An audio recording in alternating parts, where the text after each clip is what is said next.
Alrighty, welcome to my AEW Double or Nothing prediction show. I've been watching, since the start of Dynamite, so I've been catching up. Missed, I think, a couple pay-per-views here and there, but we're here. I'm ready to give my predictions. So this will be my first official prediction show for AEW. So there you go. Oh, who am I? You can follow me at Stephen A 1181. That's Stephen A 1181. So go catch me there. Leave me comments in the bottom half, trying to tell me your own predictions for this show. Leave me comments at my Twitter handle if you'd like. Kind of follow me there. Be tweeting out during the show. So let's get started. I wanted to start with the women's matches. Just kind of give my overall thoughts on the women's division right now. Yes, it's still early. We're not even a year into Dynamite, kind of catching these women up. But for me, I'm having a hard time connect to some of these women. I don't really know some of their stories, haven't really caught on to the characters, what they're about. And I know the easy story or the easy comparison is, hey, this is how WWE does it, how NXT does it, how other women's, divisions do it. But, we're kind of looking at first, I'll look at Dr. Britt Baker. She's a dentist, in case you didn't know, against Chris Statlander, the alien, I guess is what her gimmick is. I think that's where you kind of look at these two women. I think it should be all Britt Baker possibly injured. So we'll have to see if she does end up on the card. But she might have got injured in that tag team match a couple nights ago on Wednesday Night Dynamite or AEW Dynamite. So on Wednesday night. Probably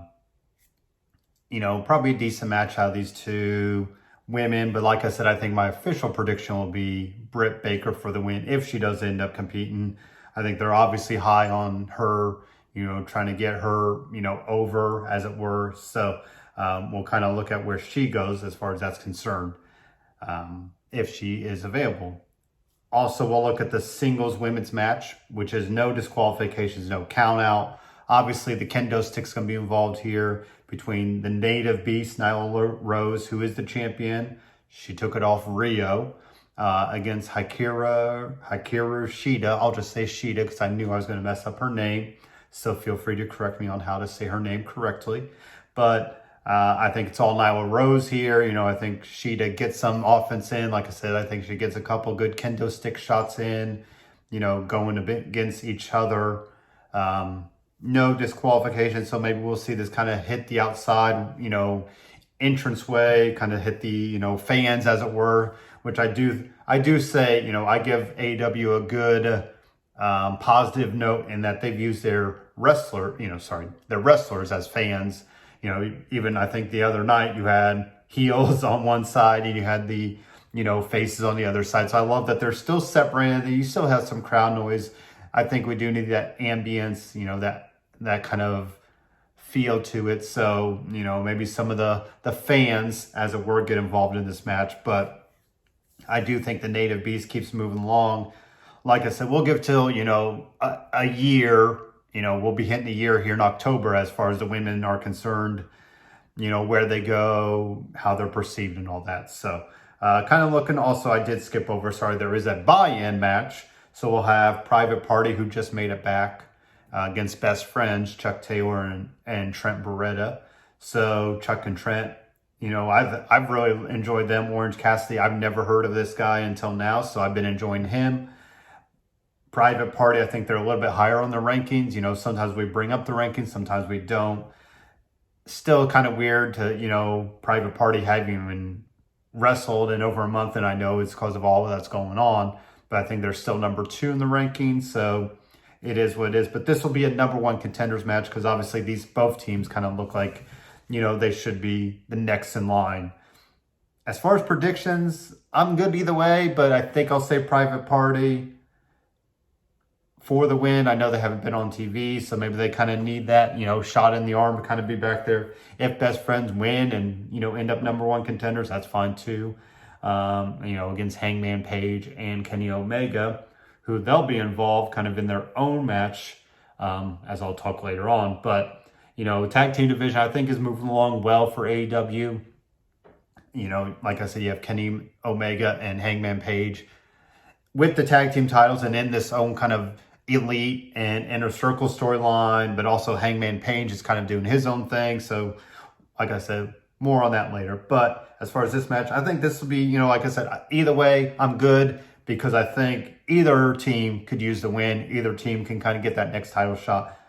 Don't know if I see either team winning unless we finally break off, Adam Page finally doing whatever he's doing and then, give the title to Best Friends or to Private Party. I could see Private Party being that little, like I said, because I'm predicting them to win. I could see them next in line for the titles and getting it. So now we'll look at the main card. So singles match first. We got MJF, Maxwell, Jacob Friedman against Jungle Boy. This is all MJF. Not much to say here. This probably should open up the night. This or either the Shawn Spears and the Dustin Rhodes match should open up. Kind of get the event going, get you a good singles match, kind of kick off the night. MJF has the ring. We'll kind of see if that plays a part maybe later down the road. It hasn't, he did make his opponent kiss it the past couple nights. So we'll kind of see if that's another play in that he does. Of course, he had Wardlow, in the background. I'm sure he'll get involved. We'll probably have, Jurassic Express involved as well. So we'll see how that goes. Next up, like I said, Shawn Spears, the chairman, as he's calling himself, against the natural Dustin Rhodes. A little confused. Yes, it's wrestling. I thought Dustin Rhodes said he would be done if he didn't win the TNT title. He obviously is not going to win that. Now he's in this match. This is kind of just thrown together. Personally, I'm kind of lost where exactly Shawn Spears is going. I thought he had good stuff going with, Cody Rhodes. And then he's just kind of been sitting in the fans section. I think he looked like he could kind of fit well maybe with MJF. Kind of this,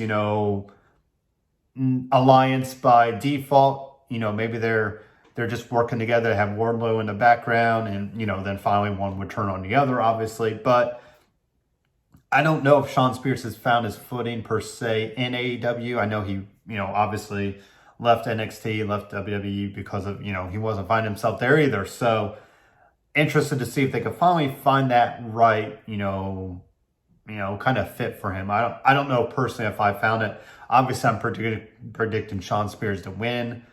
Like I said, I'm kind of surprised we have Dustin Rhodes in this match because technically I thought he said he was done. Maybe I misinterpreted what he said. So we'll kind of, let that go. The Casino Ladder match for an AEW World Title shot. This has a bunch of guys in it, and I'm trying to bring up real quick. All right, so let's take a look at these participants in the Casino Ladder match. I think each person will kind of give a poker chip, and that's where you enter into the ladder match.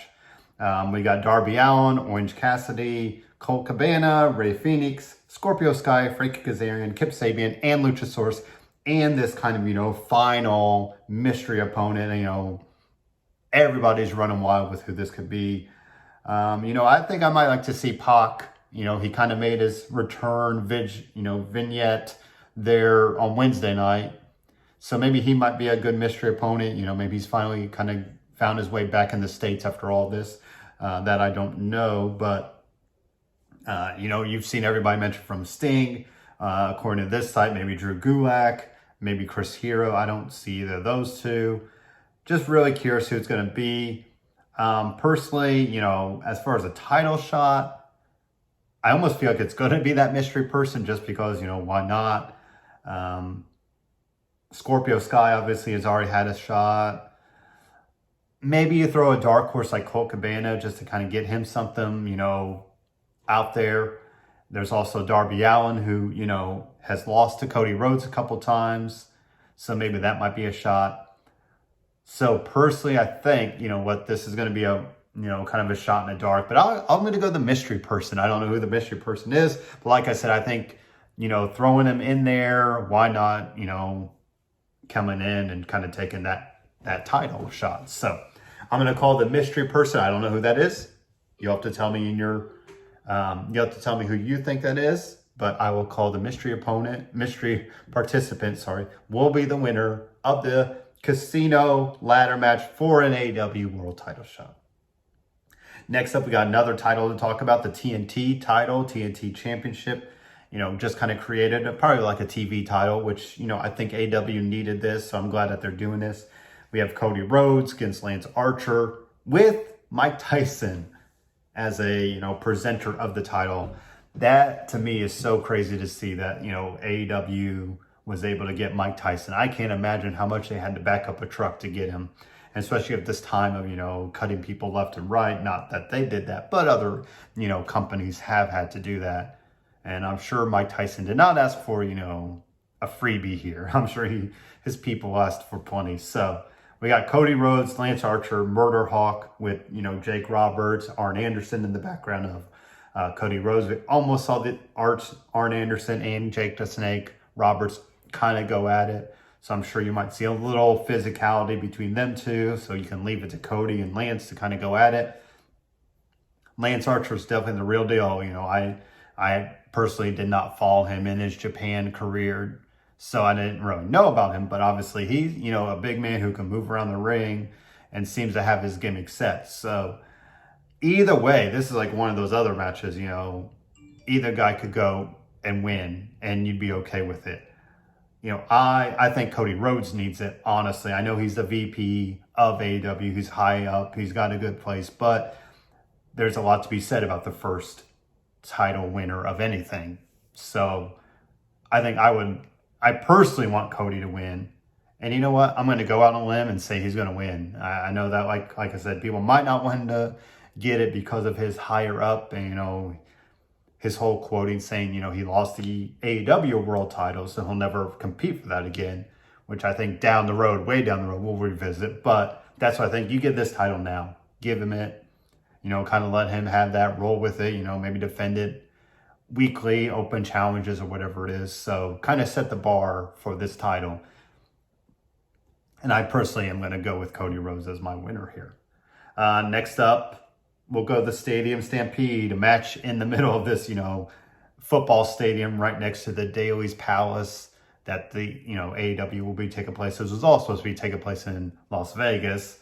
Obviously changes plans, with all the circumstances right now in the country. So we'll have a little Stadium Stampede. We got the Inner Circle versus the Elite, with Matt Hardy. So, definitely want to see spots all over the place. I think that the finish has to happen in the ring, as the ring will be there in the middle. Who knows, on the 50-yard line, I believe is what they said. So going to be interested to see. I think, like I said, spots all over the place. You'll see, who knows if they'll have some chairs out there. Obviously, this baseball bat has been playing a part. Maybe Vanguard 2 makes his debut, so we see a new and improved drone show up. So, also you could go the route of maybe Hangman Page. He did the clothesline and then he walked off. He didn't celebrate with the Elite. He didn't really, stay with them. He did come to save them, but so maybe that plays a role, kind of starts that breakup there. I think this is once again a hard one to go with. Either team, either faction could kind of go get a win here. I've spoken on my Twitter about how I really wasn't caring for the Bubbly Bunch stuff by the Inner Circle, and I'm glad that we've gotten back to the Inner Circle is more a heelish, they are heels, sorry, and they, took out the Elite. They've taken them out in the tag team match there with Matt Hardy and Kenny Omega. So I feel like the Inner Circle keeps getting the upper hand. Now, of course, Wednesday night, we saw the Elite get the upper hand. So do I go the opposite? I think the Inner Circle needs to win more. And you can play up the part that Hangman Page cost. Maybe he walks out on the Elite and that loses it for them. So you still keep everybody else okay. So I'm going to go the Inner Circle. I think Jericho probably gets the win. Maybe he pins, Kenny Omega or one of the, Young Bucks, which I'm glad to see they made their return back as well. So I will go the Inner Circle for the win there. Finally, our main event, Mr. Brody Lee against Jon Moxley for the AEW World Title. Now, Mr. Brody Lee is walking around with the title physically in his hands, so that makes me think Jon Moxley's winning. I'm gonna predict Jon Moxley wins this match. Keeps rolling along.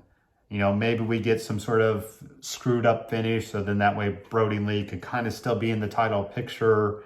And, next, maybe one Dynamite, we can do some gimmicky match there down the road. So I'll say Jon Moxley wins, keeps rolling along, and that's it. So I'm ready for Double or Nothing. Like I said, leave me comments here on my YouTube video. Leave me, your own predictions at Stephen A 1181 if you want to talk to me there. Catch me there. Get me some tweets. And hopefully you enjoy Double or Nothing. Kind of give you my review there on Sunday after the event tomorrow. So happy Double or Nothing weekend. Enjoy the event and talk to you guys later.